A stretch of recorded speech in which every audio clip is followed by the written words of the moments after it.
Hi, this is Scott Garibay, and today we're going to talk about Dungeons and Dragons. We're going to talk about Disney Lorcana, and we're going to talk about the Disney Lorcana release weekend and what it means for Dungeons and Dragons.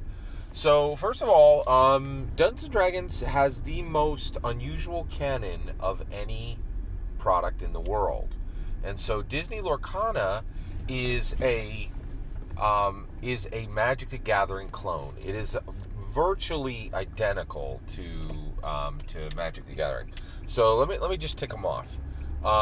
You cast spells in exactly the same way. The spell types are exactly the same: creatures, items, events. Right. The way they deal with characters is highly similar, and the one land per turn in Disney Lorcana, it's called inking. You have inkable cards and non-inkable cards, and you can play one card into your inkwell each turn, and then you tap you exert those cards, which is exert is the term used in Disney Lorcana to equal tap, right? So you tap your inkwell cards, and that is creating the ink to ink characters. The characters come down. They can't do anything on their first turn because the ink has to dry, right? And who is casting these characters down onto into the realms, the Disney Lorcana realms, right?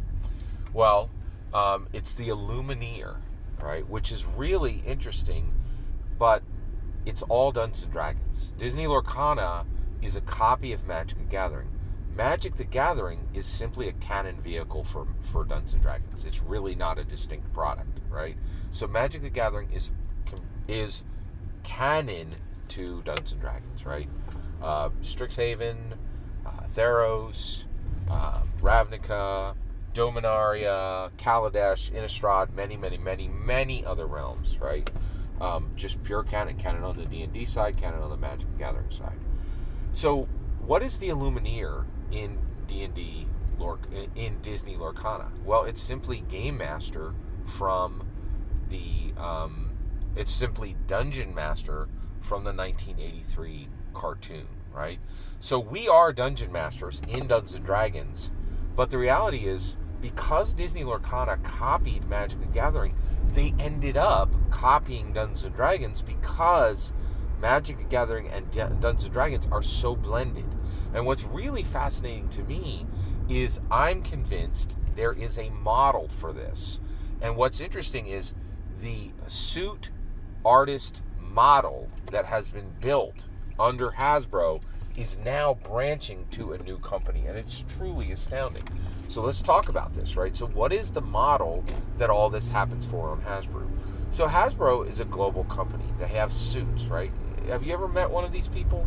Right? They're men and women, right? And they literally wear suits, right? And they all have Ivy League degrees, right? And they fly for their work, right? They fly all over, they fly globally and say, hey, we're going to need 10 million units, we're going to need 1 million. There was a Hasbro suit who was charged with printing the 2024, and this suit is still working on this right now, right? And so this is a man or a woman who is literally flying all over the world and saying, I need you to print 150,000 PHPs this year. I need you starting it very soon, like 3 to 6 months. The moment we have it's not going to be a PDF, but the moment we have the print file, I want you churning. I want those books stitched, and I want them shipped, right? And he and or she, right, is making that deal all over the globe, right? And that's the suit. They don't know anything about Dungeons & Dragons lore, right? They're oblivious to it. They don't care about it. You couldn't teach it to them if they were willing to listen. You couldn't teach it to them because they're not willing to listen, right? They're movers and shakers. They smile, they glad hand, they have no friends, they don't know what a friend is. Every person they meet is leveraged for a deal in one way or another. This is the way business is done, right? They're shiny people, right? You probably met one or two in your life, maybe, right? And then you have the artist, right? The artist, like James Wyatt, right? That guy knows Dungeons & Dragons lore back to back, right? And so what's happened is James Wyatt blended Magic the Gathering and Dungeons & Dragons, and he knew what he was doing. He was blending, he was connecting these two worlds permanently, right? Powerfully, right? And so what's interesting is all this is weaved into the product. So when Disney Lorcana, I think they have artists there who knew they were copying Magic the Gathering, which knew they were really copying Gary's work, right? And identity is part of the product. So when you play an Illumineer in Disney Lorcana, what you're really doing is you are getting that meta character, right? That dungeon master from the 1983 Dungeons & Dragons cartoon, right? And the dungeon master in Dungeons & Dragons is a dungeon master who runs the game, but that dungeon master is also an existing character in the realms of Dungeons & Dragons, which connect directly to Faerun. We know this because the people who dealt with Dungeon Master directly literally shook hands and aided Holger Kilgore and Edwin Darvis and Edgin Darvis and Simon Almora and Doric, right, and Zankiendar, right? And so all of this is being mixed together. So right now, what you're seeing with, so what's happening with Disney Lorcana is extremely important in tabletop role-playing games because, right, it's happening on a collectible card game, but the intellectual property blending, the narrative intellectual property blending, the extent of it, right, Aurora, fighting directly against Aladdin and banishing Aladdin, and Starkey banishing Simba, right, and and the magical golden flower from Tangled being taken by Ilva, right, and Kronk, right. This type of seamless narrative IP blending has been happening for decades on Dungeons & Dragons, right?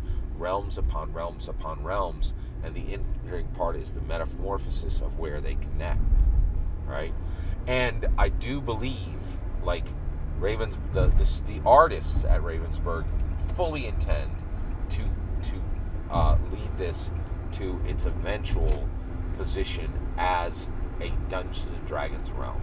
So I think that Ravensburg's Illumineer world built for Disney Lorcana will be a canon Dungeons & Dragons world soon, and that every dungeon master should be buying Disney Lorcana if they can get it at a retail price. Do not buy it at the outrageous prices over retail that it's selling for right now. I think that's financially irresponsible to do that to any great extent, unless you are quite literally a millionaire, which I think some of you might be. And the reason why is Dungeons & Dragons is a very natural filter for charisma, confidence, and intelligence, and all those are filters for wealth, right? So it's very, very, very interesting subject. I'm extremely excited about Disney Lorcana. So right now, I have opened my 3 starter decks. I own every single first chapter starter deck that they launched. I opened all the starter decks. I have sleeved them, and I have begun playing them with my family. There were many games of Disney Lorcana played this weekend, so that I can understand the mechanics, so that I can bring all those mechanics directly over to Dungeons & Dragons for my Dungeons & Dragons Disney Lorcana campaign. And what I have left is I have the 3 sealed booster packs from each one of those starter decks, and I have an entire Disney Lorcana booster box sealed, and I'm deciding on if I want to flip that for quadruple what I bought it for 1 week ago, and I'm still making that decision. I'd love your opinion on it. Let me know in the comments below your thoughts on Disney Lorcana becoming a Dungeons & Dragons canon world, and the reason why I think that's going to happen is there's no faster way to make your world a Dungeons & Dragons canon, to make your IP world a D&D canon world, than to take it through the tried and proven, well-trod path of Magic the Gathering straight to Magic the Gathering canon, straight to D&D canon. Every single word of that is my humble opinion. What's important is when I get to hear your humble opinion, we can get in the comments and send your traffic. Please consider like and subscribing, and have a wonderful millennium.